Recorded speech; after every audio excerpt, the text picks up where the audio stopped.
para comprar alguma coisa. Para trazer para cá? Mas quando você... Ah, tá. Equipamento, sim, mas eletrônico você... O senhor não tem... O senhor atende só no regional, né? Como assim? Só atende A no cirurgia que hospital. o senhor faz é só no hospital. No, yo trabajo también en particular. Ah, tá. Y para el sanatorio es se vira com isso. Aquele sanatório no caminho do regional? San Lucas. Esse Não, mesmo. ali é São Francisco. É São A Francisco. São Ah, Lucas São é do Francisco lado também da ali. igreja ali, sabe? É verdade, alguém comentou que o senhor atendia lá no São Francisco de vez em quando, né? San Francisco também não, pero más no. Isso aí, cara. Vias biliares, tudo que você faz no jornal. Aí, Sí. Você atende lá, Claro. tórax, Tracoscopia. Ah, é verdade. muito obrigado. Sí, É, ya toracosscopia a yo gente faz mesmo, não precisa de quirófano. Sí. Nem de terra, No nem de comenzaron todavía fogo. examen. Vou olhar. Não, acho que nós fizemos só um seminário, né? Aquele que o senhor No, outra prova não tem ainda. Já tivemos FAO, tivemos medicina legal, tivemos vários, do Guarani, vai Chapar. Larissa Costa, Laura, Presente. Nicole. Si alguien avisó que está llegando o algo así, me avisan, ¿sí? Ah, tá bom. Rosalía, Brendo, Ana Lidia, Igor, Amanda, Tuani, Presente. Isadora, Presente. Gabriela, Liz Gabriela, Claudia, Enrique, Casia, Emily, Então, ninguém avisou nada. Luis Felipe, João Lucas. ¿Quién? O Luiz Felipe e o João Lucas. Luis Felipe y João Lucas. Da uma dupla sertaneja desse nombre. Eles são irmãos, tá? Rafaela, Presente. André, Eu. Ana Cláudia, Presente. Ítalo, Uma tabela que eu fiz, Aner, eu queria que você corrigisse. Mauricio, Juliana, Presente. David, Presente. Santiago, Presente. Joselaine, Sara, Gabrieli, Não, hein? Karen, Jihad, Yamili, Leonardo, Ana Caroline, Liliane, Ah, a Carolina Santos tá Ela vindo. foi fazer um exame de vista, mas ela vai vir para o segundo tempo. vai venir Liliane, Presente, prof. Augusto y Ana Carolina. Presente. Vamos a comenzar, ¿verdad? Después se van a ir adhiriendo algunos compañeros y llevan. ¿Será que podríamos apagar la luz y cerrar la puerta ahí? Los chicos que están más cerca, por favor. Ô, professor, o senhor vai disponibilizar a sua diapositiva? No hace falta, está todo en el libro. É lógico que tá tudo no livro. Pô, sacanagem, professor. Professor, eu peço, eles me pedem, eu peço, né? O senhor responde, tudo bem. Professor, sua guia positiva é melhor que o livro. Esse que é o negócio. Este es Ela un resumen, ajuda, prof, a gente orienta. Este es un resumen. ¿No? Tá. No. Tem livro, qual deles, Deu até prof? vontade de ler o livro agora. A Falando. gente pega o Bueno, SAP. chicos, vamos a estudiar un poco sobre la pancreatitis aguda. Este es uno de los temas más importantes de este semestre de cirugía en general. El páncreas, que es un órgano muy conocido por ustedes, por fisiología, por anatomía, ¿verdad? Se trata de una glándula mixta.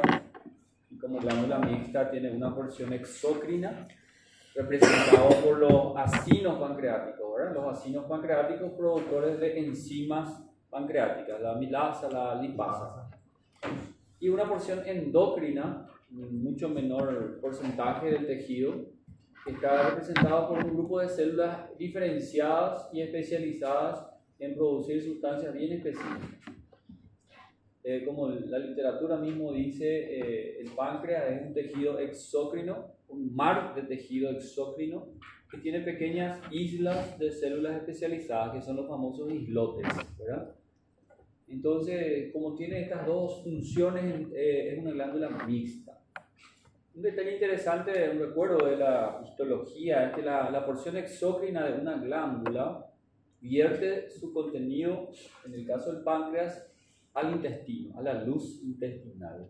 Tanto las enzimas pancreáticas que se sintetizan en la porción exócrina, inicialmente en forma inactiva, ese es un dato interesante.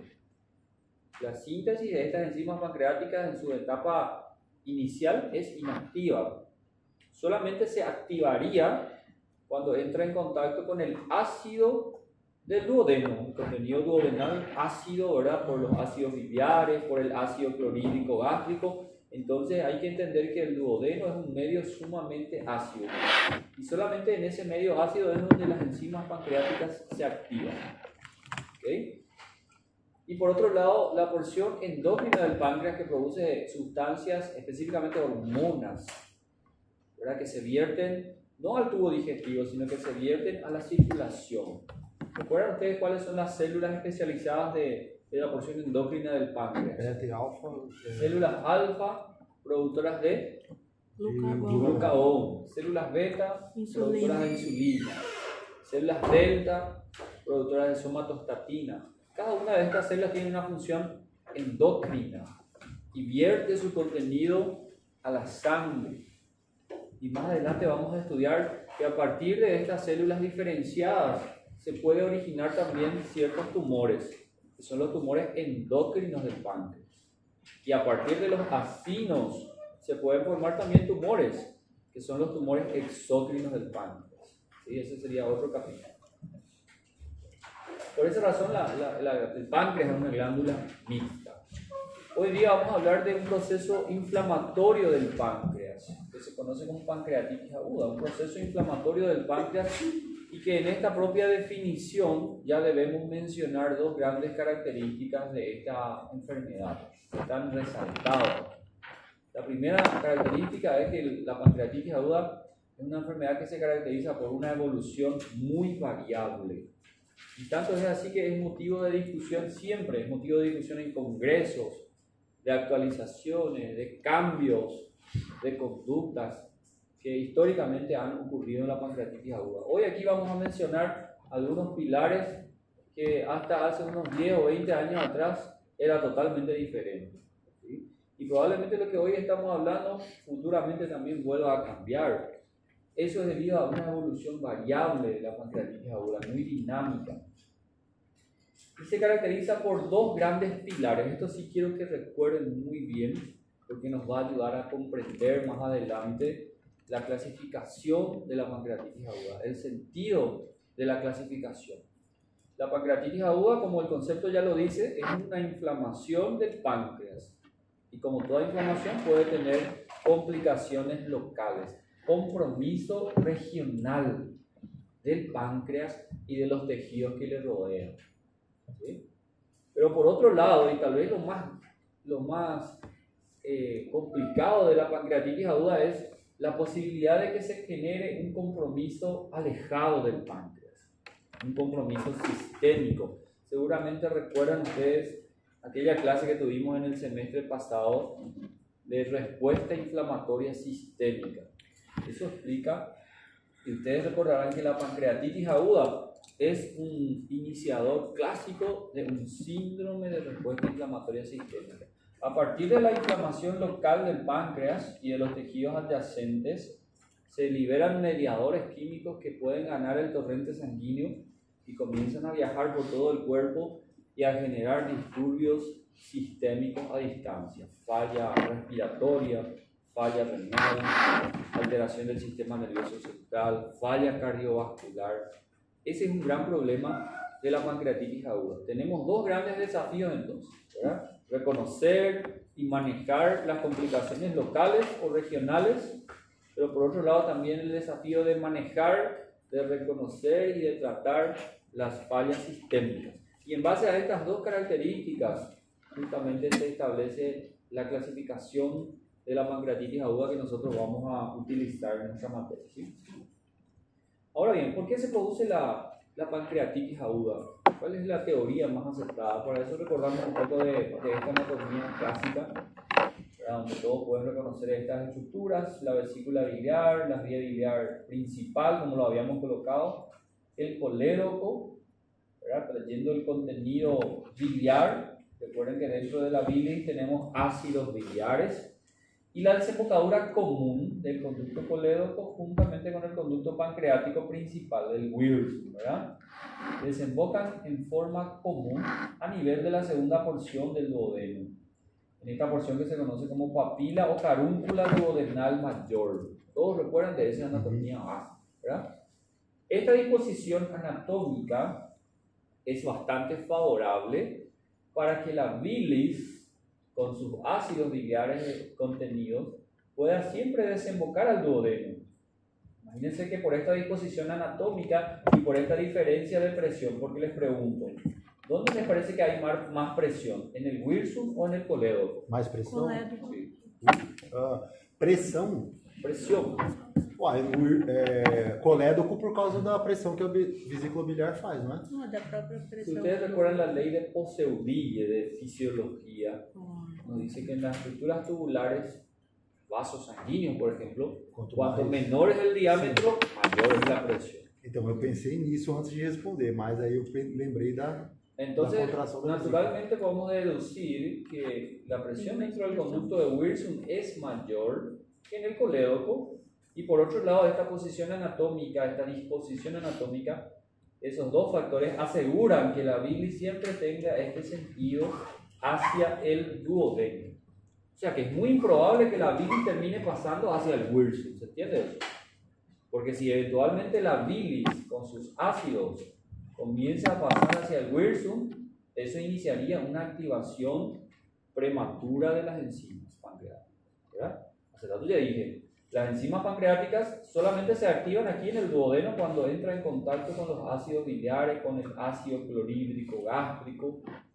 Pero cuando ocurre esta situación, un cálculo de la vesícula, ¿verdad?, que se complica y migra al colédoco y obstruye justamente esta desembocadura común, primeramente va a generar una éstasis de bilis, ¿verdad? O sea, la bilis se va a comenzar a acumular aquí, se va a generar una columna de líquido de bilis, ¿entiende eso? Y esa columna de líquido, ese acúmulo de bilis aquí, genera una presión hidrostática.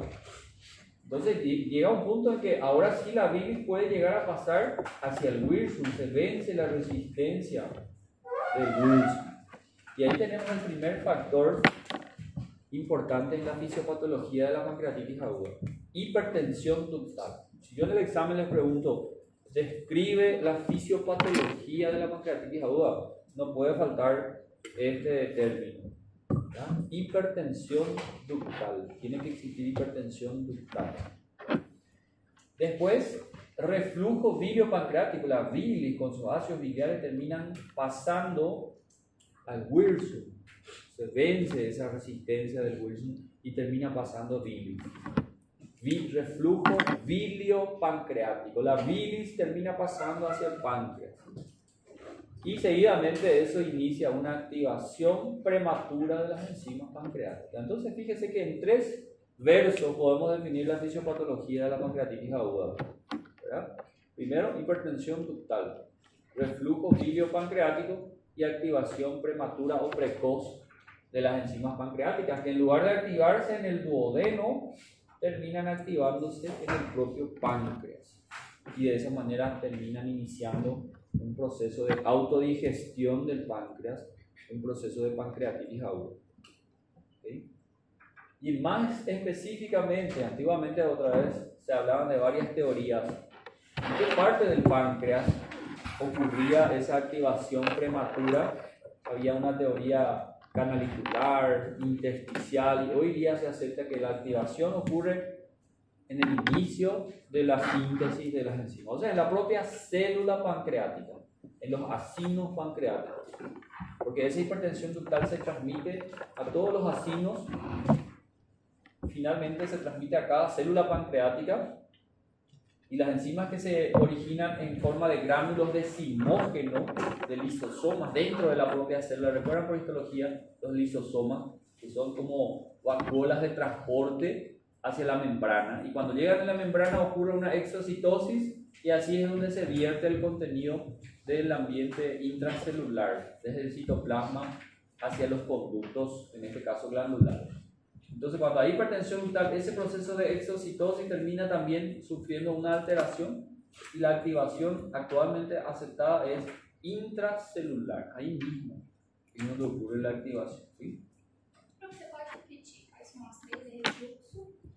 Hipertensión ductal, reflujo biliopancreático y activación prematura o precoz de las enzimas pancreáticas. Esos son los pilares así para recordar la fisiopatología, ¿verdad? Etiologías. Cuando hablamos de etiologías, la pregunta es cuáles son las causas específicas, ¿verdad?, que inician toda esta fisiopatología. Y la pregunta clásica de exámenes, que siempre se repite, es una pregunta de regalo en un examen de cirugía. ¿Cuál es la etiología más frecuente en Latinoamérica, por lo menos, en países subdesarrollados? La principal etiología es la etiología biliar, como vimos en ese ejemplo. Uno de los cálculos que migra de la vesícula y termina obstruyendo la desembocadura común genera toda esa fisiopatología: hipertensión ductal, reflujo biliopancreático y activación prematura. ¿Sí? Por eso lo hablamos aquí en este capítulo de vías biliares, ¿verdad? Un anexo a las vías biliares. La pancreatitis aguda es una complicación de la colelitiasis. Segunda etiología más común, la alcohólica. ¿Sí? En algunos países desarrollados, en Estados Unidos, hay regiones donde la pancreatitis aguda alcohólica es más común. Y esto puede ocurrir, y ocurre de hecho, ¿verdad?, por un daño, una lesión directa del tejido pancreático por el alcohol. Ya sea en personas que tienen una ingesta crónica o en personas que tuvieron una ingesta aguda, ¿verdad?, una transgresión aguda de la ingesta de alcohol. En ambos casos se puede generar una pancreatitis aguda alcohólica.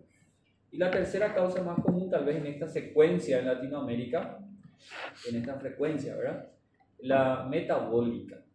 En medicina interna tal vez ya hablaron ustedes en el capítulo cardiovascular, generalmente se habla ya también de las dislipidemias. No sé si llegaron a hablar. ¿Cuáles son las dislipidemias que conocen ustedes?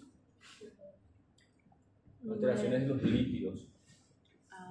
El tipo 1 es la hipercolesterolemia. Tipo 2, hipertrigliceridemia. Y el tipo 3 cuando hay combinación de ambos, ¿verdad?, mixta.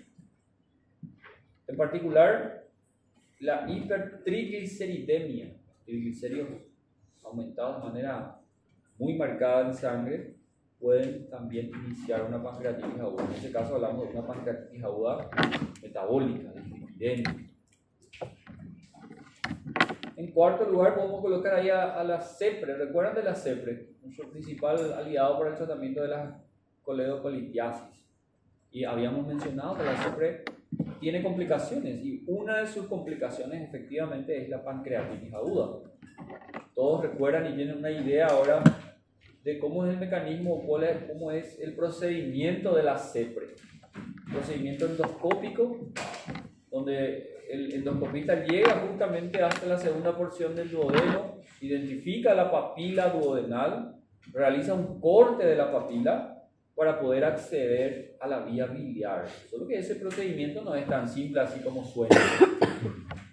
En ocasiones el endoscopista tiene dificultades para acceder a la vía biliar y termina manipulando esa papila. Y esa manipulación puede generar una oditis, una inflamación del esfínter de Oddi, suficiente para iniciar una hipertensión ductal y todo lo demás. O en ocasiones, parte de la CEPRE es inyectar contraste en la vía biliar.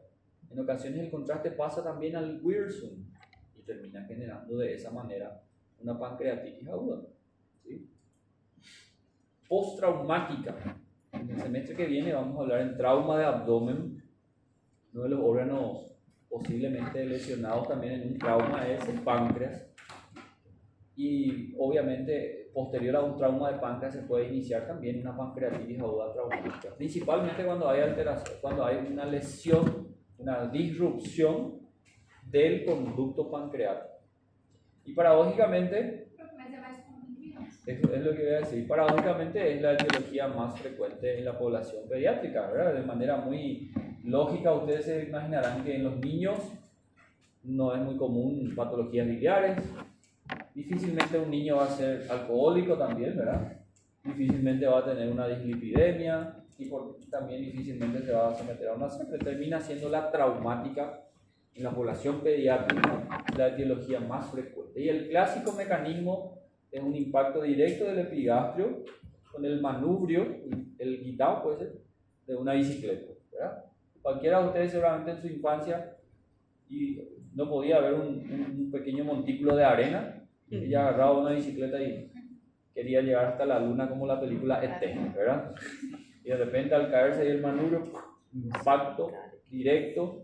En la literatura de trauma, en el ATLS, nos dice que cuando encontramos como un tatuaje ahí del manubrio de la bicicleta en el epigastrio, hay que pensar en la posibilidad de pancreatitis traumática, de lesión del páncreas, ¿no? Porque el páncreas es retroperitoneal, está allá atrás, pegado a la columna vertebral. Un impacto directo en el epigastrio termina aplastando el páncreas contra la columna vertebral. Ese es el mecanismo. Pancreatitis aguda de origen canalicular. Son ya extremadamente raros. Problemas, vamos a decir, congénitos de variantes anatómicas de los conductos pancreáticos o ciertos tumores que crecen dentro del conducto pancreático. Uno de ellos últimamente va ganando, está muy de moda en los congresos, en todo el IPMN, un tumor intraepitelial mucinoso que crece dentro de los conductos pancreáticos, maligno, y que también termina generando hipertensión ductal, activación prematura de las enzimas. Hay que sospechar en pacientes difíciles de diagnosticar, ¿verdad? Pero imagínense un paciente que tiene repetidamente episodios de pancreatitis aguda y vamos a suponer no tiene litiasis vesicular. Hay que empezar a indagar causas más raras. Y entre las causas raras están las de origen canalicular, ¿verdad? Y entre otras causas también generales, vamos a decir, también pueden ocurrir infecciones. ¿Ya escucharon hablar alguna vez su abuela, su abuelo? ¿No le dijo alguna vez que la papera puede bajar hasta el testículo? ¿Escucharon hablar de eso, verdad? Eso es posible, la infección por el virus puede generar una orquitis. Lo mismo también una infección viral puede generar una pancreatitis viral. Parásitos, el Ascaris lumbricoides es un germen, un parásito que se caracteriza por una migración errática. ¿Qué significa eso? El Ascaris siempre está buscando ahí un lugar donde ir a alojarse. Puede ir al colédoco y causar una ictericia. Puede ir caprichosamente ahí al Wilson y causa una hipertensión ductal. Incluso puede pasar a los pulmones, ¿verdad? Recuerdan el síndrome de Loeffler seguramente por medicina interna. Eso es una característica del Ascaris. Fármacos que a veces usamos tan comúnmente en la práctica médica diaria, son capaces de generar también pancreatitis aguda. Algunos ejemplos: terapia de sustitución hormonal en mujeres posmenopáusicas, estrógenos, puede generar pancreatitis aguda. Anticonvulsivantes muy utilizados como el ácido valproico, sobre todo en la población pediátrica, puede generar pancreatitis. Algunos inmunosupresores como la azatioprina, enfermedades autoinmunes, puede generar pancreatitis. Finalmente también pancreatitis aguda autoinmune. Enfermedades autoinmunes, ustedes saben que en general son afecciones donde el cuerpo desarrolla anticuerpos que atacan a tejidos del propio cuerpo, ¿verdad? También finalmente causas idiopáticas. Una causa no reconocida, no se encontró una etiología, entonces decimos pancreatitis aguda idiopática, ¿verdad? La pancreatitis biliar, como ya vimos, es la principal causa. 80-85% de todas las pancreatitis agudas en Latinoamérica se deben a etiología biliar. La fisiopatología que ya hemos analizado ahí, ¿verdad? La migración de un cálculo que termina obstruyendo esta desembocadura común y genera o inicia el proceso fisiopatológico de una pancreatitis aguda. La alcohólica es la segunda causa, como ya dijimos, donde el alcohol ejerce un efecto directo nocivo sobre el parénquima pancreático. La hipertrigliceridemia, ¿verdad? Si ustedes seguramente ya hicieron su pequeño resumen ahí, su tabla de valores de referencia de laboratorio. Hicieron ya ahí durante sus estudios. Recuerdan que desde la primera clase ya les dije, todos tienen que saber ya hoy día así de memoria cómo es un hemograma normal, un perfil renal normal, ¿sí? Ya estamos en esa etapa que ustedes tienen que manejar eso. Y lo mismo el perfil lipídico, triglicéridos, cuánto es el valor normal de triglicéridos, de colesterol, ¿verdad? ¿Alguien me puede recordar cuánto es el valor normal de triglicéridos en sangre? ¿O hasta cuánto es el límite? 150. ¿Cuánto? 150. 150, 200, depende de cada referencia laboratorial. Ahora imagínense un paciente que tiene más de 1000 de triglicéridos en sangre. Eso es un factor que termina siendo riesgo de iniciar una pancreatitis aguda. ¿Por qué? Porque la lipasa pancreática, es una de las enzimas pancreáticas, metaboliza estos triglicéridos en ácidos grasos libres. Ácidos grasos libres que son extremadamente dañinos para el tejido pancreático. Es un mecanismo por el cual la hipertrigliceridemia puede iniciar una pancreatitis aguda. La CEPRE que ya habíamos dicho, todos aquí recuerdan el procedimiento de la CEPRE, ¿verdad? El endoscopio en la segunda porción. Aquí está la papila duodenal que se tiene que seccionar para acceder a la vía biliar. Y en ese procedimiento entonces se puede iniciar una pancreatitis aguda. Hay algunos ejemplos que ya vimos. La traumática, como ya dijimos, sobre todo cuando hay una solución de continuidad del conducto pancreático.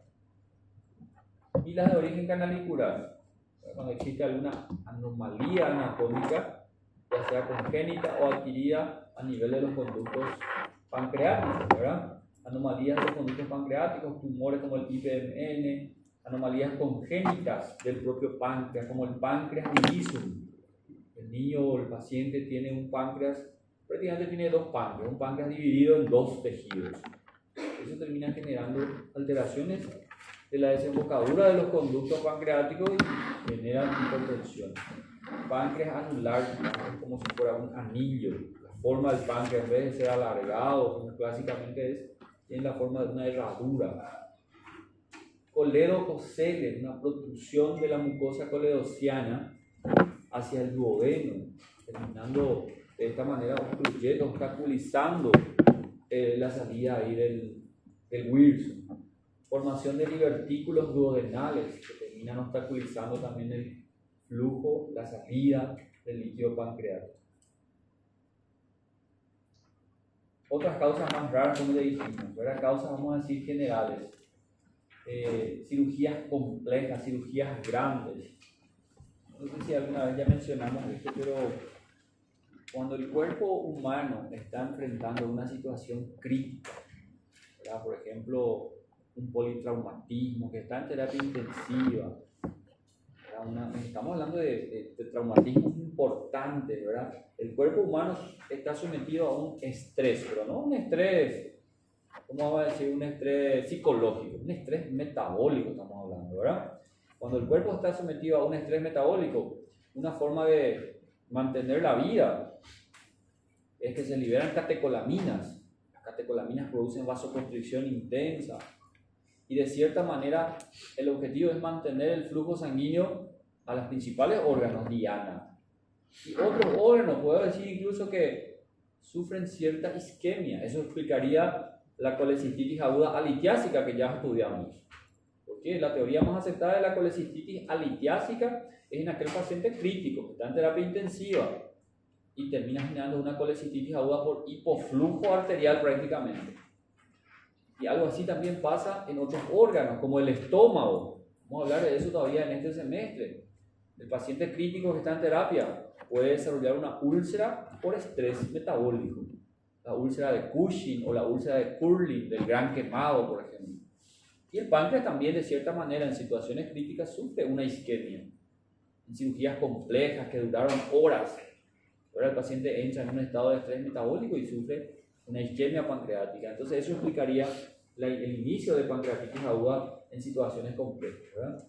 Infecciones, como ya dijimos, virus, como el virus de la parotiditis, de la rubeola, citomegalovirus, bacterias como la salmonella tifio, el mycobacterium tuberculosis, parásitos como el Ascaris, fármacos de uso tan cotidiano en la práctica médica pueden iniciar una pancreatitis aguda. Pancreatitis hereditaria, ¿en qué contexto podemos mencionar esto? Existe una enfermedad que se llama fibrosis quística. Van a estudiar bastante de eso en pediatría, salud del niño. La fibrosis quística es una afectación multisistémica, con una tendencia, imagínense el niño que nace con esta enfermedad, una tendencia a la fibrosis de todos los órganos y sistemas del cuerpo humano. Principalmente ataca el aparato respiratorio. Los alveolos que tenían que expandirse, ¿verdad?, van sufriendo un proceso de fibrosis. ¿Y qué pasa si se fibrosa ese órgano? Termina con una disfunción. Tanto es así que el niño con fibrosis quística tiene una estimativa de vida de máximo aproximadamente 15 años. Y a lo largo de esos 15 años va deteriorando múltiples funciones orgánicas. Entre ellos el páncreas sufre también consecuencias de la fibrosis. Se fibrosa el páncreas y por tanto va perdiendo su función exócrina y también su función endocrina. El niño con fibrosis quística, entre tantas terapias y tantos protocolos que tiene que seguir, tiene que recibir progresivamente, a medida que va perdiendo su función pancreática, tiene que recibir enzimas pancreáticas exócrinas, vía oral, insulina. O sea, tiene que ir suplementando todas las funciones que va perdiendo. Es muy triste. Entonces, uno de esos eso es en el contexto de una pancreatitis hereditaria. Las idiopáticas, como ya dijimos, de causa no reconocida, ¿verdad? Algunas toxinas, ¿verdad? Clásicamente la picadura de escorpión también es capaz de iniciar una pancreatitis aguda. Estos últimos meses ya pasados estuvo muy de moda las lesiones por escorpión, ¿verdad? Hasta ahora, hasta hace poco tiempo tenía miedo de calzarme los zapatos. Ahora ya me olvidé ya. En Paraguay hubo un caso reciente así de surtos de picaduras de escorpión en esta olada de calor que pasó hace unos meses. La picadura de escorpión y justamente la causa de muerte de este niño muy conocido, muy mediático en Paraguay por lo menos, ¿verdad?, fue por una afectación pancreática. El niño falleció después de una picadura de escorpión por pancreatitis aguda, imagínense. Entonces la toxina de picadura de un escorpión, particularmente el escorpión latinoamericano, muy común en Brasil, por el clima que tenemos, ¿verdad? Y hasta ahí yo creo que cualquiera se podría recordar, ¿verdad? A partir de ahora no se van a más olvidar que la picadura de escorpión también puede causar una lesión pancreática. Y una vez visto en un examen, una pregunta un poco más, ¿cómo decir? En portugués le dicen sacanazo, ¿verdad? La pregunta era, ¿cuál es la especie de escorpión que puede causar pancreatitis aguda? Entonces, para que no digan que no hablamos de eso, el Titius discrepans es la especie de escorpión que tiene potencial de causar pancreatitis aguda. El escorpión amarillo, uno tiene más miedo del negro, pero el amarillo es más peligroso todavía, ¿no? ¿Ok? Peraí, profe. É igual que na cama do mineiro. Aham. Um amigo nosso. Ele tava. Eu nunca vi que eu vou. Ele mandou um vídeo lá, cara. E eu disse que parece que caiu do ar-condicionado dele. Ele tava deitado na cama e ele sentiu um negócio. Cair assim. Ele ia bater a mão e ele falou: que coisa estranha. Aí ele foi, ligou a luz e tava um escorpião desse, né? Do lado do travesseiro dele. E ele tem um cachorro pequeno. Se pega cachorrinho e mata. Sí, incluso el adulto, imagínense, causa una pancreatitis aguda. Ahora sí vamos a lo que nos interesa, vamos a profundizar un poco más. Diagnóstico, ¿cómo hacer el diagnóstico de pancreatitis aguda? Tenemos tres pilares fundamentales para llegar al diagnóstico, ¿sí? El primer pilar son las manifestaciones clínicas. Vamos a aprender cómo es la manifestación clínica típica de una pancreatitis aguda. ¿Sí? El segundo pilar, laboratorio.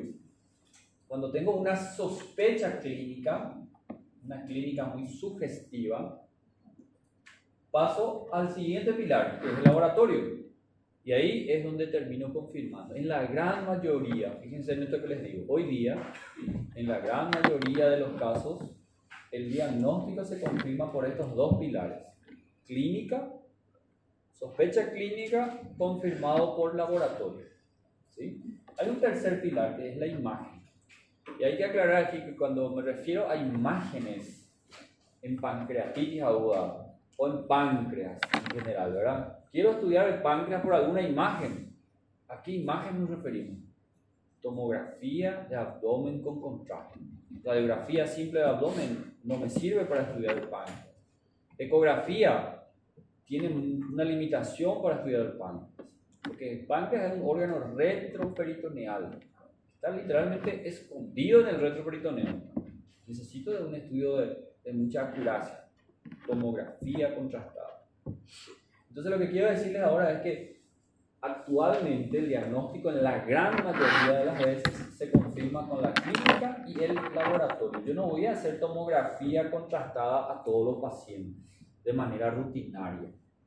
Solamente voy a dejar este último pilar para situaciones donde todavía quedan algunas dudas diagnósticas. Pero voy a dar un ejemplo. La clínica, vamos a ver, el paciente tiene una historia clínica que me hace sospechar pancreatitis aguda. Ya enseguida vamos a hablar de la clínica. Luego le hago el laboratorio, pero los datos del laboratorio no me confirman pancreatitis aguda. Tengo dudas, no cerré el diagnóstico. Entonces ahí, en ese caso, tal vez las imágenes. ¿Sí? Se ha comprobado actualmente que hacer una tomografía contrastada en las primeras horas o días de enfermedad no muestra todavía ningún cambio significativo. ¿Entienden? Entonces yo hago una tomografía a este paciente que empezó su dolor hoy. Hoy a la mañana empezó su dolor, clínica típica de pancreatitis aguda. Le hago tomografía, se ve un páncreas normal. No hay todavía cambios morfológicos, ¿entienden? Entonces lo ideal es hacer la tomografía según el Savington a partir del tercer día en adelante.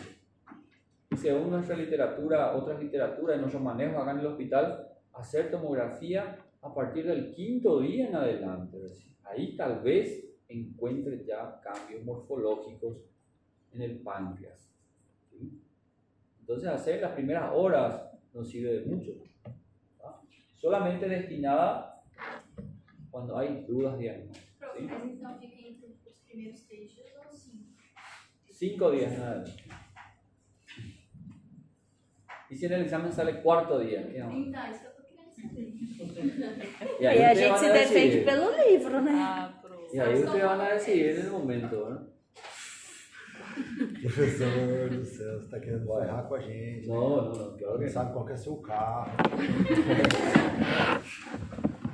Clínica, ¿cuál es la clínica de la pancreatitis aguda? Hablamos tanto ya de cólico biliar, de colecistitis aguda, de la clínica de estas enfermedades. ¿Cómo es el dolor del cólico biliar? ¿Alguien recuerda cómo era el dolor del cólico biliar? Un dolor muy intenso, postprandial, pero habíamos dibujado incluso una curva, ¿verdad? ¿Recuerdan aquella curva que dijimos? El dolor empieza, después de ingerir alimentos ricos en grasa, va aumentando progresivamente, queda en su máxima intensidad por algunas horas y luego va bajando.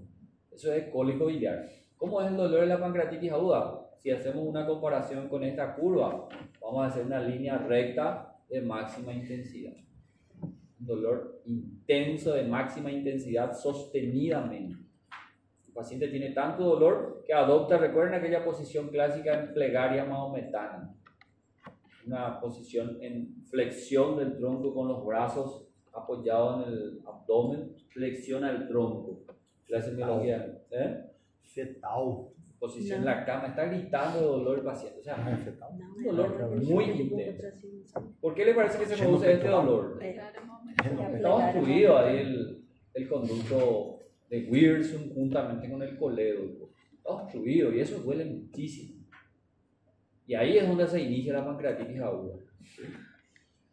Pero interesante es que este dolor tan intenso, así como mencionamos, y tan difícil de tratar, a veces no mejora con nada, ni siquiera con analgésico, ni siquiera con opiáceos. Vamos a hablar después del manejo del dolor.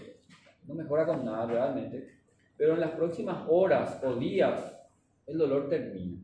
Y eso no significa que la pancreatitis ya se curó o ya mejoró. Lo que probablemente pasó es que el cálculo que estaba obstruyendo ahí se expulsó al duodeno. Ahora ya hay otra vez drenaje de bilis y de conducto pancreático, mejora el dolor. Pero el problema es que ya quedó la inflamación pancreática y ya se gatilló ese proceso de respuesta inflamatoria sistémica.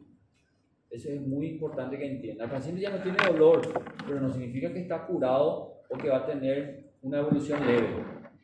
Ese paciente puede terminar falleciendo todavía de complicaciones sistémicas y complicaciones locales, ¿sí? Por eso el dolor se considera como el gatillo de inicio del proceso de pancreatitis aguda, ¿sí? El dolor es súbito, después de haber ingerido alimentos ricos en grasa, el churrasquito con gordurita, con un poco de cerveza, ahí, así suele ser el inicio, una comida copiosa en grasa, rica en grasa. El dolor es clásicamente localizado en epigastrio y tiene una irradiación muy particular en ambos hipocórneos. Entonces se configura la clásica denominación de dolor en barra o dolor en cinturón. El paciente siente como si fuera que el dolor le rodea el abdomen, incluso en la parte posterior. Recuerden que el páncreas es un órgano retroperitoneal y tiene esta forma alargada. Entonces, por esa razón, dolor en barra, dolor en cinturón, muy intenso, de máxima intensidad, un dolor continuo de máxima intensidad. Alguna vez ya les dije que cuando el paciente tiene dolor tan intenso, es muy frecuente que tenga otros síntomas. ¿Cuál es ese otro síntoma? Vómito. Cualquier cefalea intensa puede dar vómito, imagínense en una pancreatitis aguda. Entonces, es tan común los vómitos que a los pacientes con pancreatitis aguda también se los conoce como los grandes vomitadores. Vomitan mucho. Estamos hablando de vómitos profusos, vómito en palangana, le dice la literatura, porque comparando con la posibilidad de llenar una palangana, no sé si conocen lo que es una palangana. No. Una vacía. Ahora, otro detalle también que no es una regla imprescindible la presencia de vómito. El paciente con pancreatitis aguda también a veces no vomita el paciente, depende mucho de su tolerancia al dolor. Inicialmente, los vómitos son reflejos del dolor intenso, pero posteriormente los vómitos persisten por las alteraciones, los disturbios hidroelectrolíticos que caracterizan a la pancreatitis aguda. Un paciente con hipocalemia, un paciente con hiponatremia, puede tener vómitos por alteraciones de disturbios hidroelectrolíticos, ¿verdad? ¿Qué más podemos decir de la clínica del paciente?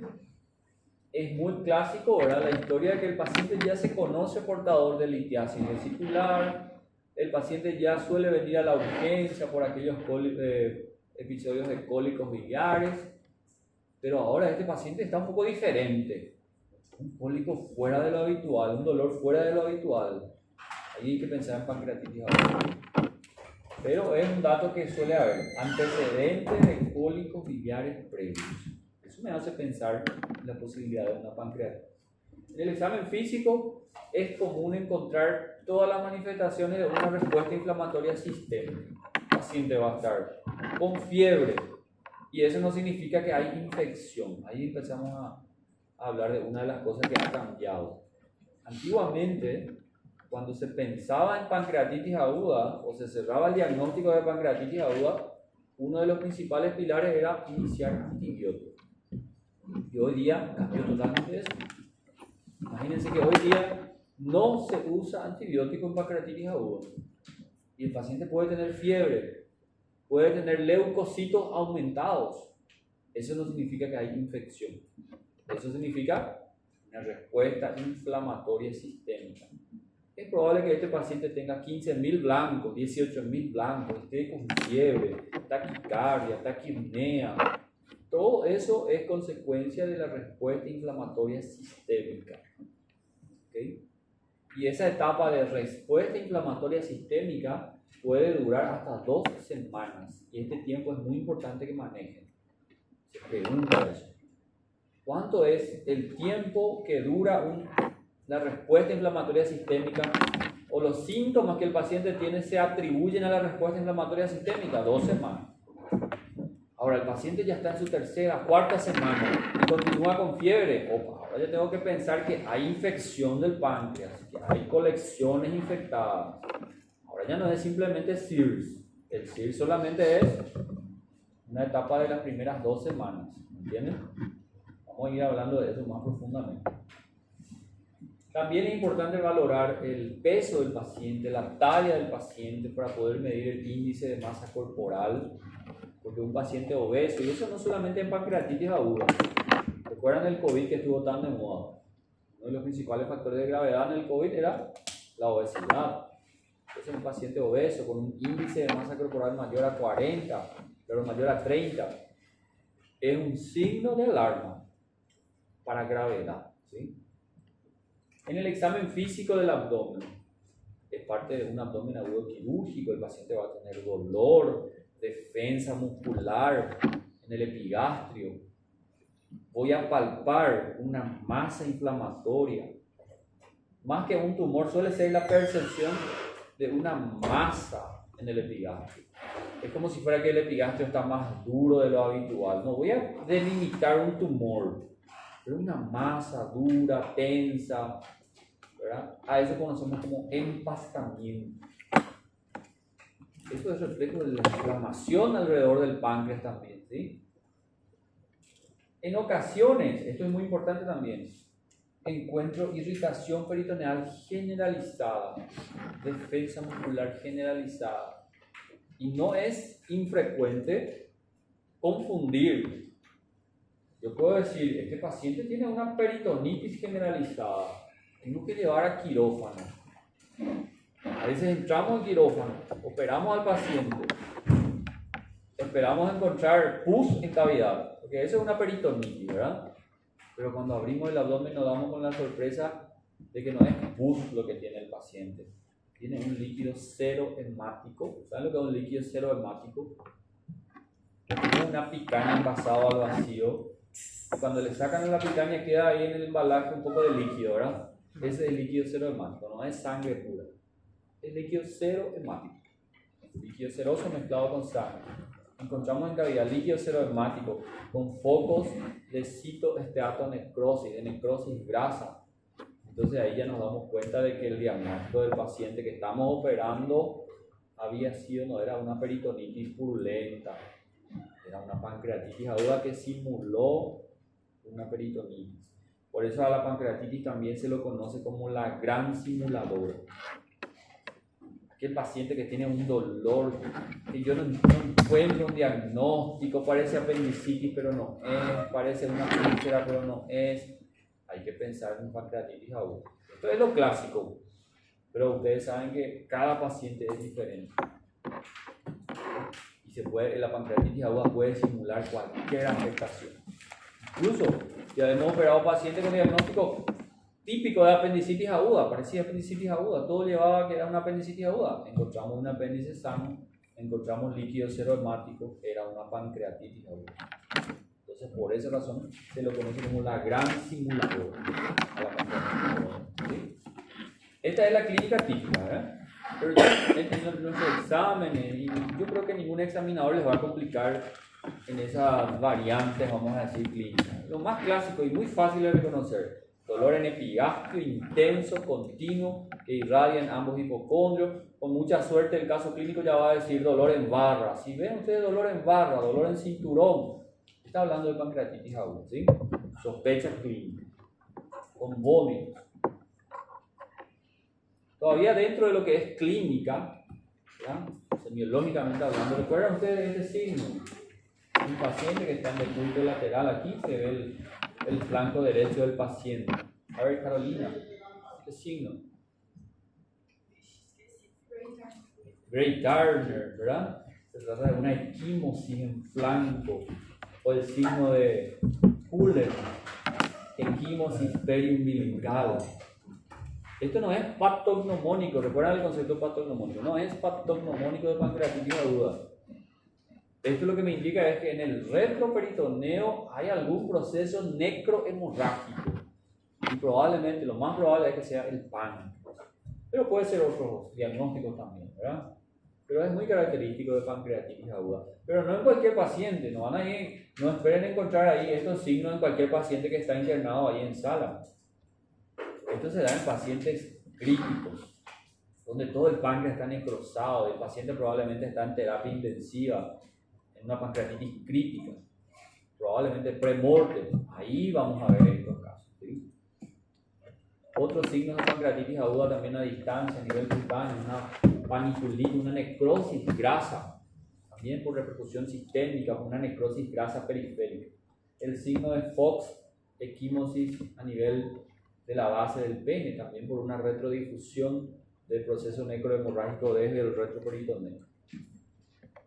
Eso es la clínica, ¿cierto? Entonces ya hablamos del primer pilar. Creo que resulta fácil pensar en pancreatitis aguda. Postprandial, dolor intenso, continuo, en barra, vómito, ya tiene antecedentes biliares, o no, ¿verdad? Pero clásicamente ya tiene cólicos biliares previos. Es aquel paciente que ya tanto le insistimos que tiene que pasar por consultorio para hacer su tratamiento. El paciente nunca se fue al consultorio, siempre seguía su vida habitual y ahora hizo una pancreatitis probable. Esa sospecha clínica se debe confirmar con el laboratorio, ¿sí? En lo que conocemos como perfil pancreático. No es más que la lipasa y amilasa. El valor de la amilasa, ya les digo el valor normal, sería en promedio, en forma fácil de recordar, 100, 90 a 100 unidades internacionales. Y el valor de la lipasa es de 50, es el valor normal. Para hablar de diagnóstico de pancreatitis aguda necesitamos una amilasemia más de 3 veces el valor normal y una lipasemia más de 2 veces el valor normal. Entonces ahí sí, cualquiera de una de las dos, o ambos, si es posible. Y si yo les pregunto en el examen, tenemos la posibilidad de elegir una sola de estas, ¿cuál elegiríamos? ¿Cuál es mejor, la amilasa o la lipasa? Lipasa. ¿Por qué? Porque tem menos. Só o pâncreas produz. La amilasa se puede elevar en otras patologías que no es pancreatitis. La amilasa es poco específica. Algunos maestros de cirugía decían que cualquier uña encarnada podía elevar la amilasa, en forma un poco exagerada, pero más o menos es así. Hay patologías abdominales que justamente representan los principales diagnósticos diferenciales de la pancreatitis aguda. Úlcera péptica perforada, clínica similar, laboratorio con amilasa elevada. Infarto intestino mesentérico, otro también gran desafío diagnóstico, puede elevar la amilasa. Cuadros de oclusión intestinal en general y cualquier proceso inflamatorio en general. Una apendicitis aguda puede elevar la amilasa, ¿cierto? Ahora, la lipasa es específica del páncreas. Si la lipasa está alterada, entonces no hay duda que es una pancreatitis aguda. Sin embargo, la amilasa también tiene su utilidad. Es importante también mencionar esto. Antiguamente, una de las cosas que ha cambiado mucho, antiguamente se tenía en cuenta la concentración de amilasa para definir ciertas conductas en la pancreatitis aguda. Por ejemplo, nunca se iniciaba nutrición al paciente hasta que la amilasa se normalice. ¿Por qué? Porque se creía que si el paciente comía, iba a estimular más secreción de amilasa y el proceso iba a empeorar. Tenía sentido, ¿verdad? Pero hoy día esto se demostró que no tiene ningún sentido. La amilasa no sirve para valorar ninguna otra conducta, solamente sirve para diagnóstico. Ni la lipasa, ambos. Antiguamente se valoraba la concentración de amilasa para establecer gravedad, por ejemplo, para establecer pronóstico. Lo que quiero que entiendan es que hoy día el perfil pancreático solamente tiene valor diagnóstico al ingreso. No tiene ninguna repercusión en ninguna conducta posterior ni en el pronóstico de la pancreatitis aguda. Entonces ni siquiera deberíamos volver a pedir después. Confirmé el diagnóstico, ya no me interesa pedir después amilasa. No va a cambiar nada, ¿sí? la lipasa? 50. Y ahí ven ustedes la importancia también de la amilasa. Tal vez algunos se preguntan, pero ¿para qué entonces pedimos amilasa si no sirve para nada, verdad? Por cuestiones de recursos, por ejemplo, aquí en el hospital, para que vean, no tenemos lipasa, tenemos solo amilasa, a veces, ¿verdad? Es la primera que se eleva. Cuando existe un proceso de pancreatitis aguda, es la primera que aparece en sangre, ¿sí? Y permanece en sangre solamente por 3 a 5 días, esa es una desventaja. Ya la lipasa tarda un poco más en aparecer, pero persiste más tiempo en sangre, ¿sí? Y es más específica, es lo que ya dijimos, por eso se prefiere lipasa en vez de amilasa. Siempre hay que pedir ambos, ¿verdad? Una comparación de ambos, pero si en alguna se explora mucho esto, ¿cuál es más específico? La lipasa. Ahora vamos al tercer pilar. El tercer pilar era imágenes, ¿verdad? ¿Qué dijimos de las imágenes? No se pide en forma rutinaria. Si yo ya tengo clínica típica, laboratorio me confirmó, yo no le voy a pedir tomografía contrastada. No se hace de rutina, porque no voy a observar nada todavía. ¿Cuándo se pide tomografía contrastada al ingreso? Cuando hay dudas diagnósticas. Tal vez la clínica no es tan típica o tal vez el laboratorio no me convenció. Y eso puede ocurrir. Vamos a dar un ejemplo antes de pasar a... Vamos a suponer que yo le pedí amilasa. El paciente tiene clínica típica. Yo le hice un interrogatorio, una historia clínica. El paciente dice que empezó con dolor, tenía dolor en barra, vómito. Es un paciente conocido portador de litiasis vesicular. Clínica típica. Ahí yo me voy a pedir lipasa y la lipasa está normal. Y le pregunto al paciente, ¿hace cuántos días está enfermo? El paciente dice, hace 8 días o hace 10 días. ¿Por qué le parece que la amilasa ya está normal? ¿Cómo es la curva de amilasa? 3 a 5 días. Probablemente su curva de amilasa ya se normalizó. Antiguamente por eso se decía, bueno, si la amilasa ya no está en sangre, vamos a pedir amilasa en orina. Y se pedía amilasuria. Hoy día también la amilasuria ya no se utiliza tanto, por eso no les comento. Pero suelo ver todavía algunos examinadores que cobran amilasuria. Un poco desactualizado. No es muy buena la amilasuria en orina. En ese mismo ejemplo que les di entonces, tengo una clínica típica, historia clínica típica, pero ya empezó hace 8 días. Laboratorio amilasa normal. ¿Qué puedo hacer entonces en ese caso? Tengo todavía dudas diagnósticas, ¿verdad? Entonces, en ese caso sí podría plantear una tomografía contrastada. ¿Pero qué dijimos de la tomografía contrastada? ¿A partir de qué día sería útil? 5 días en adelante. En ese ejemplo que acabé de dar, con 8 días de enfermedad, ya sería sumamente útil. Bueno, pero aquí solamente para colocar, aprovechando aquí el título de imágenes, ¿verdad? Yo creo que quedó claro lo de la tomografía contrastada. No es de rutina, no sirve para nada en las primeras horas o días de enfermedad. Solamente debo pedir después de 5 días de enfermedad. Pero solamente para colocar aquí en el protocolo de manejo de un paciente con pancreatitis aguda, tengo que tener, por ejemplo, una radiografía de tórax. Eso es de rutina. No solo en pancreatitis aguda, en aquel paciente con cólico biliar, con colecistitis aguda, con cualquier paciente que viene, tengo que tener una radiografía de tórax. Y fíjense la utilidad de este estudio tan simple, tan barato, tan rutinario. ¿Qué me está mostrando aquí la flecha?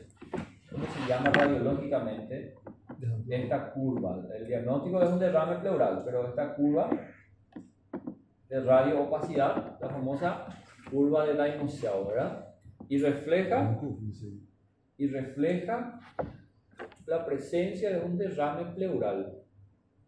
Eso es algo muy frecuente, extremadamente frecuente en la pancreatitis aguda, sobre todo del lado izquierdo.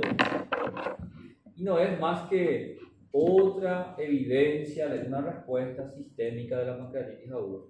El paciente está desarrollando derrame pleural, ¿sí? Curva de Diamond-Xiao. Como é que escreve? Así como suena. Então suena de novo. Cara, hoje você tá afiado, hein, bicho? Hoje é sexta, calma. Daimon-Xiao. Daimon-Xiao. Ciel. Daimon-Xiao. Xiao. Manda no grupo. Por favor. Curva de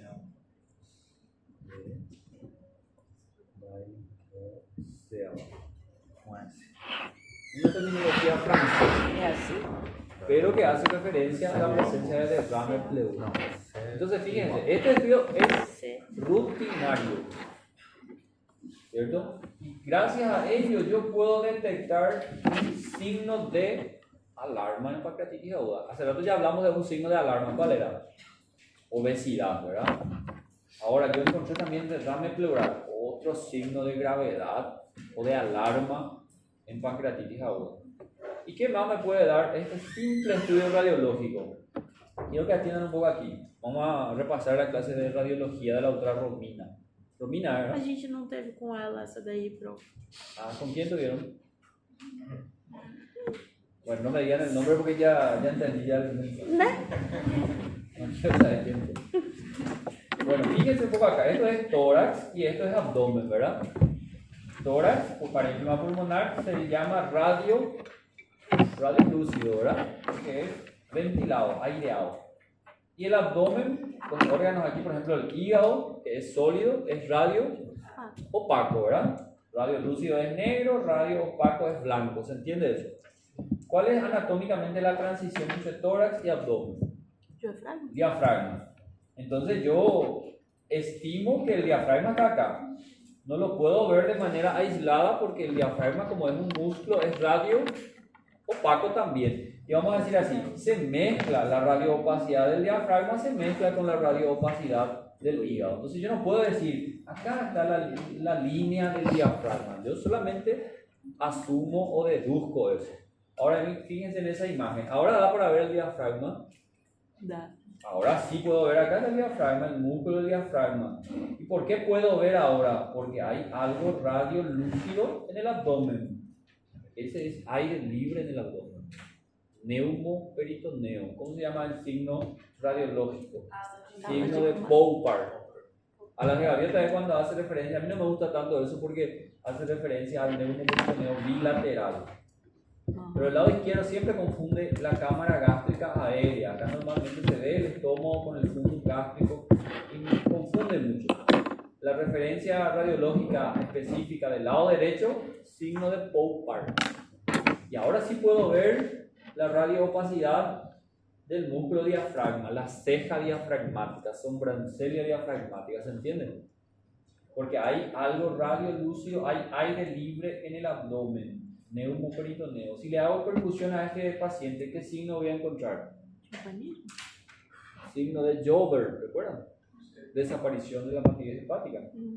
Este es un estudio radiológico, ¿sí o no? Rutinario.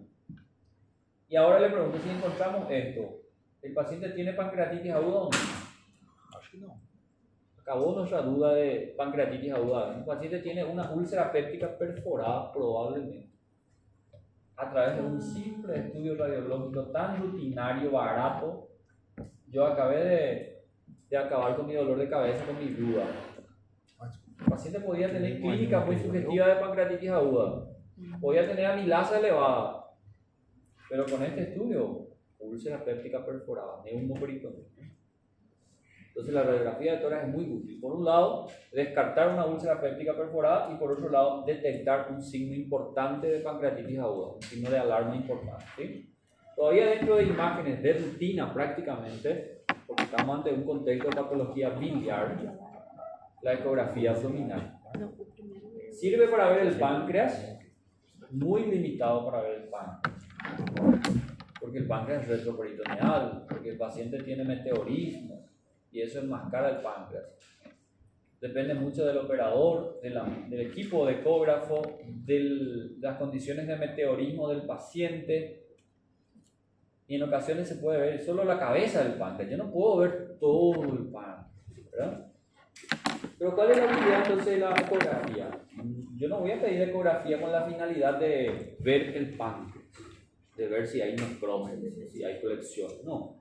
Yo lo que quiero saber es dos cosas, dos informaciones. Primero, si hay líquido libre en cavidad abdominal. Para eso la ecografía es ideal.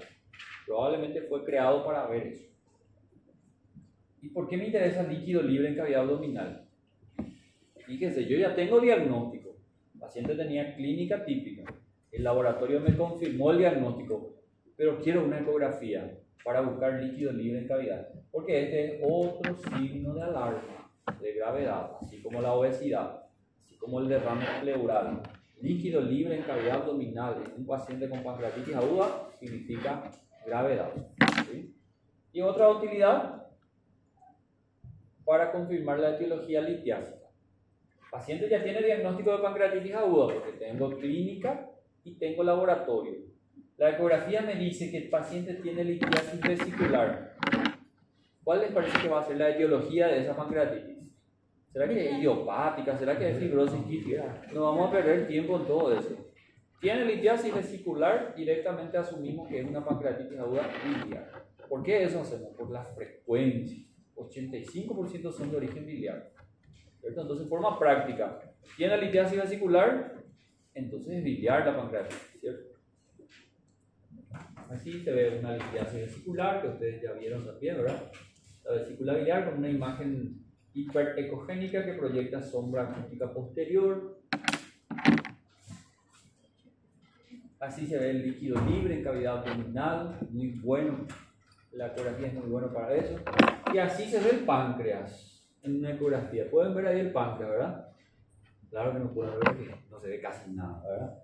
Por eso les digo que la ecografía no es nada buena para ver el páncreas. Aquí está la cabeza del páncreas, pero lleno de gases. El retroperitoneo no se puede ver por ecografía. No es muy bueno, ¿sí? Vamos siguiendo la secuencia, ¿verdad? Tengo una sospecha clínica, la clínica típica. Confirmé el diagnóstico gracias al laboratorio. Le realicé una radiografía de tórax para buscar derrame pleural, una ecografía abdominal para descartar el líquido libre y confirmar la etiología litiásica. Ya tengo diagnóstico de pancreatitis aguda. Tengo que completar una batería de estudios rutinarios que hacen en cualquier otro paciente. Esto parece mucho, pero es lo mismo que ustedes ya saben, ¿verdad? Amilasa y lipasa que ya tengo. Hemograma completo. ¿Cómo esperamos encontrar el hemograma de este paciente? Una leucocitosis bien marcada. Un paciente con un SIRS, 15.000, 18.000, 20.000 de blanco. Y vuelvo a repetir, eso no significa que el paciente está infectado. No voy a iniciar antibióticos, ¿eh? PCR, ¿conocen el PCR? Es un marcador inflamatorio totalmente inespecífico. Cualquier uña encarnada, vuelvo a repetir, puede elevar el PCR. Sin embargo, en la pancreatitis aguda es muy valorado, ¿sí? Porque cuando algunos niveles, vamos a hablar de eso, también indica signo de alarma, cuando el PCR está muy aumentado. Similar a la PCR, la procalcitonina, un poco más sensible para procesos inflamatorios, incluso para infecciosos. La procalcitonina es un marcador importante de sepsis hoy día, sobre todo en pediatría. También es un marcador inflamatorio inespecífico, pero más sensible que la PCR. Después todo es de rutina, coagulograma, perfil renal. Yo necesito saber cómo está el perfil renal de este paciente. Porque ¿cuál es una característica típica de la pancreatitis aguda que ya dijimos en el concepto mismo? Fallas orgánicas. ¿Cómo ya me dice si hay fallas renales? Por el perfil renal. Creatinina alterada me habla de falla renal. Glicemia. Recuerden que el páncreas es un órgano que está produciendo la insulina, el metabolismo de la glucosa. Entonces un paciente con pancreatitis aguda puede tener también alteración de la glicemia. Necesito el perfil ácido básico. Una alteración muy común en el contexto de un síndrome de respuesta inflamatoria sistémica es alteración de los gases en sangre, del pH sanguíneo. El paciente desarrolla acidosis metabólica, respiratoria. Todo eso yo voy a valorar a través de una gasometría arterial. Electrolitos en sangre, perfil lipídico, buscando de repente una etiología dislipidémica, ¿verdad? Proteínas y albúmina, proteínas totales y albúmina. La pancreatitis aguda es una enfermedad hipercatabólica. Considera que se consume por lo mínimo 3.000 kilocalorías por día en un paciente con pancreatitis aguda. Yo necesito saber su perfil proteínico. El hepatograma, que es de rutina, y la procalcitonina, como ya dije. Entonces, esto es solamente completar la batería de estudios rutinarios que cualquier otro paciente debería tener. Pequeño receso y después seguimos, ¿sí? Porque esta parte es muy importante, la parte de clasificación. 5 minutos, 5 y media empezamos, ¿sí?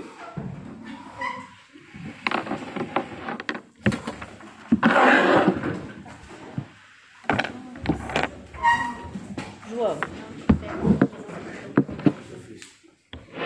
Tô carregando. Eu já falei que eu tenho que ganhar. Quero um chocolate, tá? Ok. Muito Ouro obrigado. branco, por favor. Ouro branco.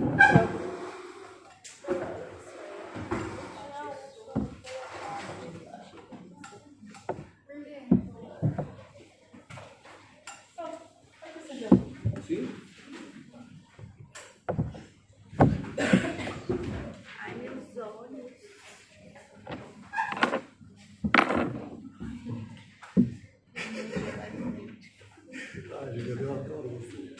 Não sei por que você tá rindo. Professor, vai Só porque eu tô aqui esperando você. Sim, sim. Ele fica aqui. Pronto. É isso mesmo, ó. Na pós-hepática. É dessa forma. Una total, directa. Sim, sim. É isso, né? Então eu posso guardar esse daqui, ó. Tipo, 600 amigos desse. Ah, no, el valor no necesariamente eso, pero sí está muy aumentado. Eso es un valor aproximado, no hace siempre. Es un valor aproximado. Graças.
E aí, prof, como foi o congresso?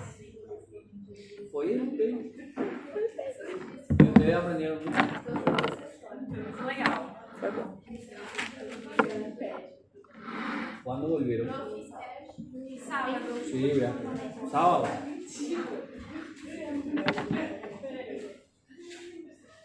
¿Qué les pareció Asunción o ya conocían ya?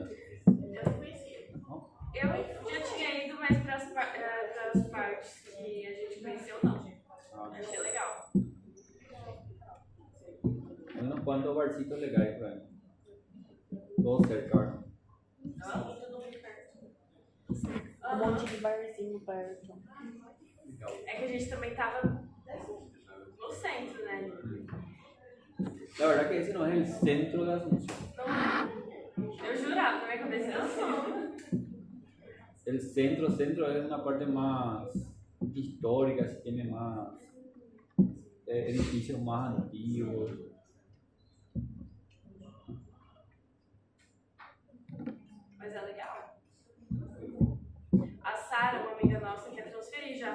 Ah, no sé.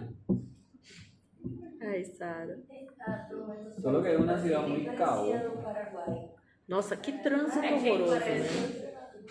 Es muy caótico. Tem que morar bem perto da faculdade. E depois as práticas são em Muito hospitales menos, né? mexicanos. É. Pero é bueno. Ele falou isso. Ele falou assim, a gente podia vir pra cá, né? Quando você fosse fazer o internato. É. Aí, Eu já ouvi falar que interno lá é caminho. Caminho. Hay ventajas y desventajas. é. Teóricamente hay más casos, más raros, pero no hay tantas funciones como aquí.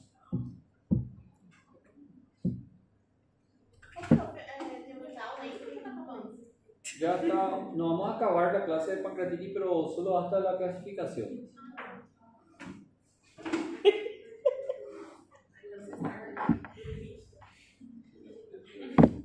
Aprovechen el fin de semana para estudiar bastante.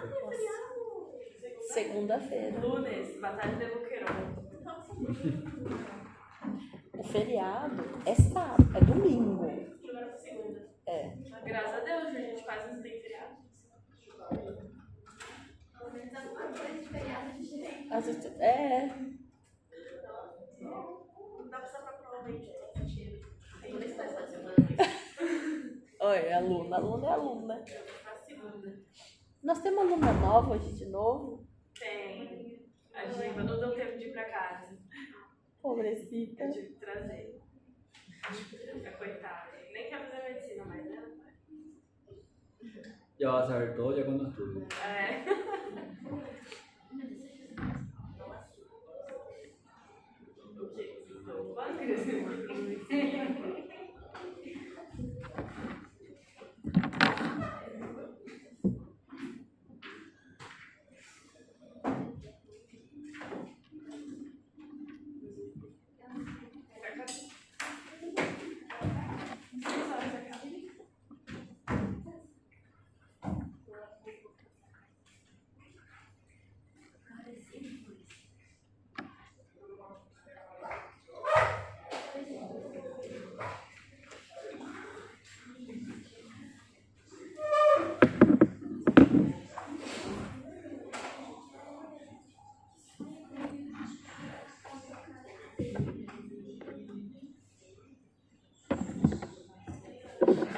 João, por que eu não estava tendo prática no hospital?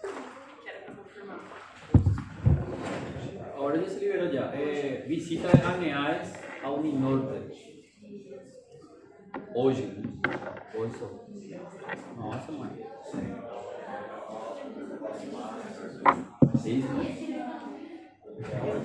Eu soube, na verdade, foi uma colega de outro semestre que falou assim, que eles foram Aí, avisados assim, bem pra- em cima da hora. Para liberar o hospital para não ter muito aluno e tal. Aham. Aí que foram Pero avisados. foi solo hoje. Sim, só hoje. Mas as meninas fizeram de todo jeito. Mas foi um horário, eu acho que foi de 11 a 2 horas da tarde.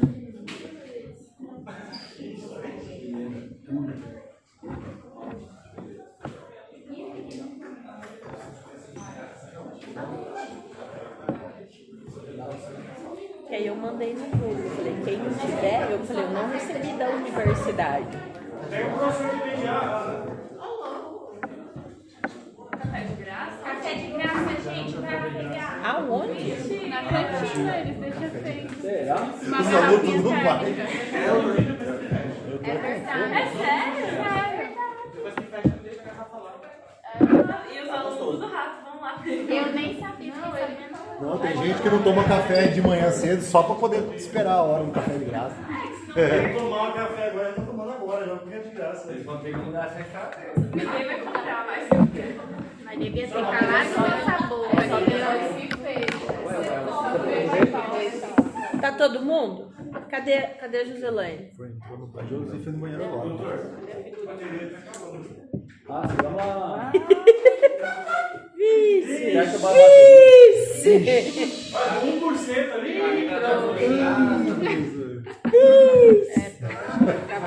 Seis se siente aí.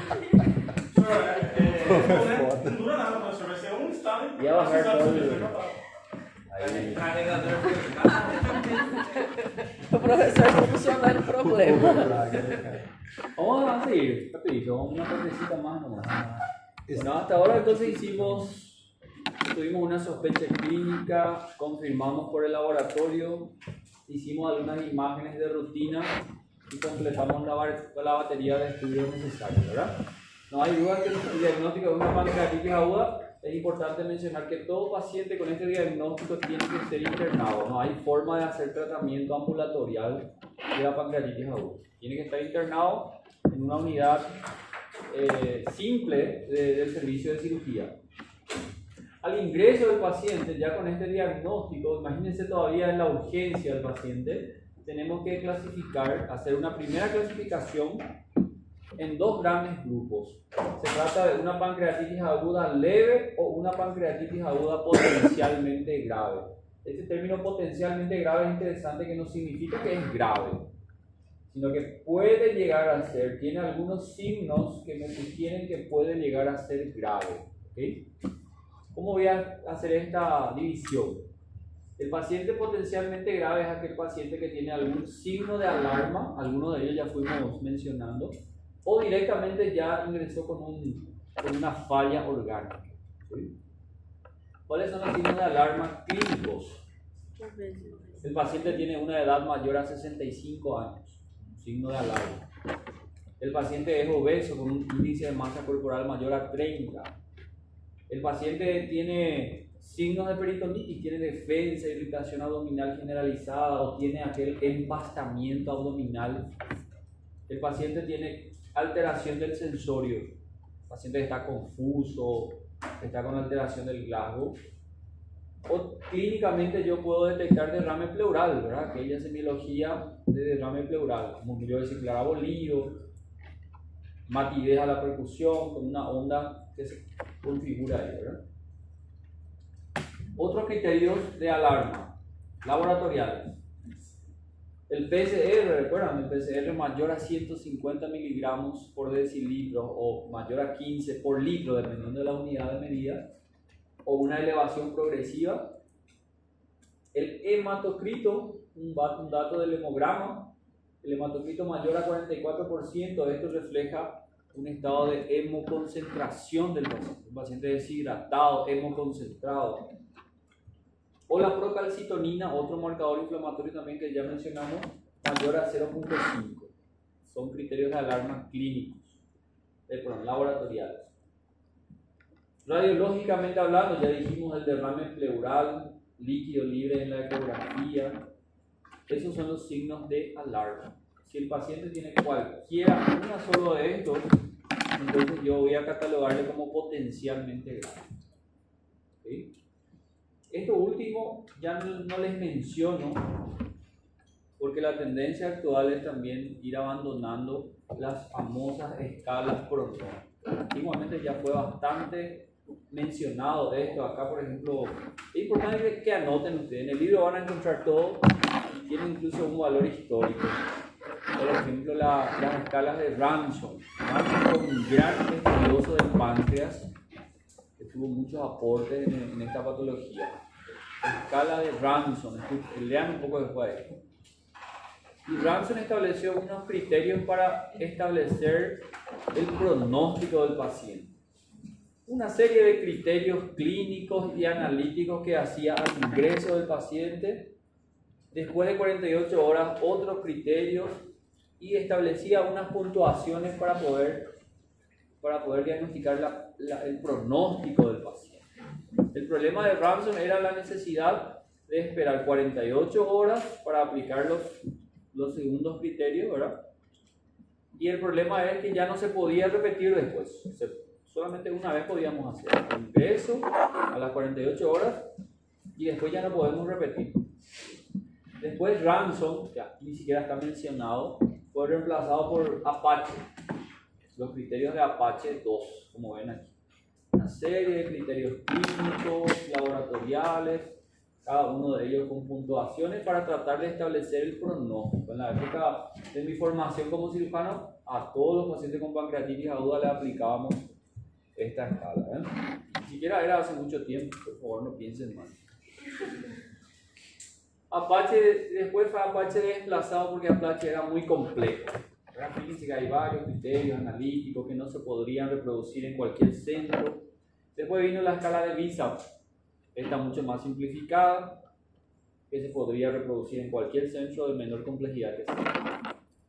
Y hay muchas otras escalas, pero la tendencia actual, como les digo, es que ya no se aplican estas escalas para poder estimar el pronóstico del paciente, porque están quedando un poco al ridículo de estas escalas, pronosticando casos que teóricamente iban a ser leves, pacientes terminados falleciendo por cuadros críticos, o casos que teóricamente iban a ser críticos y el paciente salía con un cuadro leve. O sea, no existe una forma de predecir el pronóstico, la evolución de la pancreatitis aguda a través de estas escalas. Entonces la tendencia es que ya no se usan estas escalas, ¿sí? Otro detalle, con esto vamos a terminar. Yo les dije al inicio en el concepto que la pancreatitis aguda tiene dos grandes características. Por un lado, complicaciones locales, regionales. Y ahora les pregunto, ¿cómo podemos estudiar o cómo podemos detectar estas complicaciones locales? ¿Con qué método? Si queremos ver necrosis pancreática, líquido pancreático, las enzimas no nos pueden demostrar eso. Você fala na inspeção? No. ¿Con qué método auxiliar podemos evidenciar esas complicaciones locales? Com a tomografia, né? Con la tomografía, perfecto. ¿Y cuál era la otra característica de la pancreatitis? Que ela podia ser sistêmica. Fallas orgánicas o sistémicas. ¿Y cómo puedo evidenciar eso? A través de la escala de Marshall. Entonces ahí está la utilidad de la escala de Marshall para evidenciar las fallas orgánicas. Como pueden ver aquí. Entonces esta no es una escala pronóstica, es una escala muy objetiva para poder evidenciar falla orgánica. Por ejemplo, quiero saber si el paciente tiene falla respiratoria. Y esto ya habíamos mencionado en la clase de colangitis aguda. Para decir que el paciente tiene una disfunción orgánica, tengo que conocer la función orgánica, ¿verdad? ¿Cuál es la función del aparato respiratorio? Es el intercambio de gases, ¿verdad? Que el oxígeno esté en condiciones ideales en la sangre, que el dióxido de carbono sea depurado. Entonces, si yo quiero medir objetivamente la función respiratoria, tengo que medir gases en sangre. ¿Entienden? Entonces, por eso se pide una gasometría arterial. Y una de las variables objetivas para medir la función respiratoria es medir la presión de oxígeno en sangre arterial dividido el FiO2. El FiO2 es la fracción de oxígeno de aire ambiental, que es una constante, es un valor fijo. El oxígeno que respiramos es de 21%, 0.21. Entonces, si yo quiero establecer el PAFI es la función respiratoria residual del paciente, tengo que dividir su presión de oxígeno, que es un valor de la gasometría, dividido el FiO2. Hagan rapidito ahí un cálculo. Vamos a suponer que la presión de oxígeno de un paciente en sangre arterial me sale 60. Entonces 60 dividido 0.21, ¿cuánto sale? ¿Cuánto? 285, entonces tiene una puntuación de 2. Una disfunción respiratoria, una falla respiratoria. Lo ideal es que el PAFI sea mayor a 400. ¿Sí? Entonces, eso es una medida objetiva de la función respiratoria. Los terapistas tienen en cuenta eso para intubar, para extubar, ¿entienden?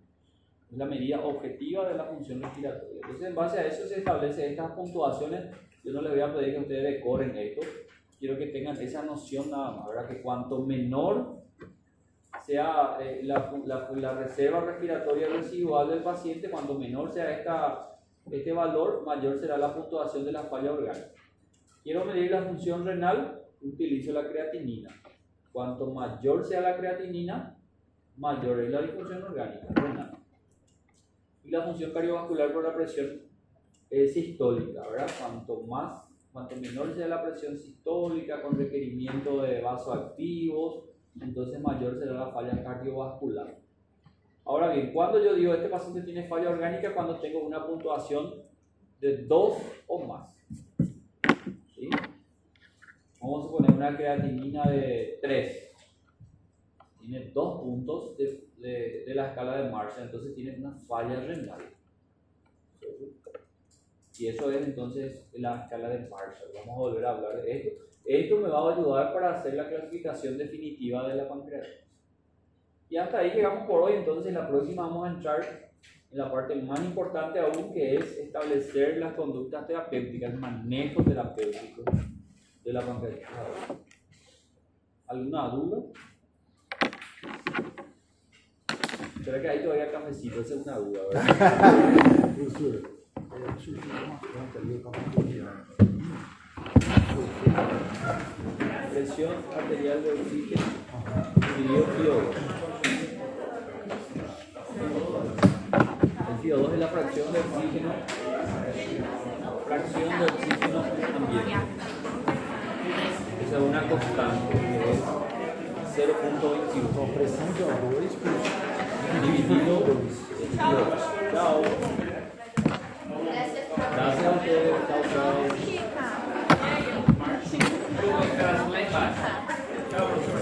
Chao, gracias a ustedes.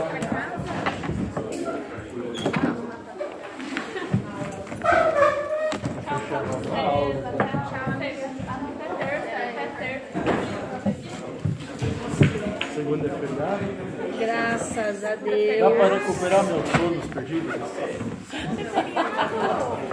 Será que vai ter algum sapo cantando? Cuidado com o escorpião. Mas se tem sapo. Será? Eu acho que o sapo do escorpião. Tem gato, tem rato. Bom, tem isso. Gato. Tá bom,